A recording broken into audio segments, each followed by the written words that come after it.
Hello cinema ప్రియులారా, Salaar cease fire part 1. ఎన్ని రోజులైంది గురువు గారు ప్రభాస్ని ఈ రేంజ్ లో చూసి. అసలు ఈ సినిమా ఎలా ఉందో పక్కన పెడితే ప్రభాస్ని చూడడానికి వెళ్ళిపోవచ్చు అన్న రేంజ్ లో చూపించాడు ప్రశాంత్ నీల్. స్క్రీన్ ప్రెజెన్స్ లో కానీ, గ్లామర్ లో కానీ, యాక్టింగ్ లో కానీ, యాటిట్యూడ్ కి సంబంధించి కానీ, యాక్షన్ సీక్వెన్స్ కి సంబంధించి కానీ ఫ్యాన్స్ ఆకలి తీర్చేసిన సినిమా అని చెప్పాలి. మెయిన్లీ సినిమాలో యాక్షన్ బ్లాక్స్ అయితే మాత్రం టెర్రిఫిక్ ఉన్నాయి, మామూలుగా లేవో, రక్తపాతం అంతే.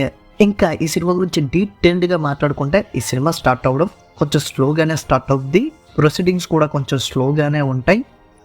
బట్ స్టార్టింగ్లోనే ప్రభాస్ క్యారెక్టర్కి సంబంధించి కొన్ని ఎలివేషన్స్, దాని తర్వాత శృతి హాసన్ని ఒక గ్యాంగ్ తీసుకెళ్ళిపోతున్నప్పుడు ఒక ఫైట్ సీక్వెన్స్ ఉంటుంది. ఆ ఫైట్ సీక్వెన్స్ని డిజైన్ చేసిన విధానం సూపర్ ఉందని చెప్పాలి.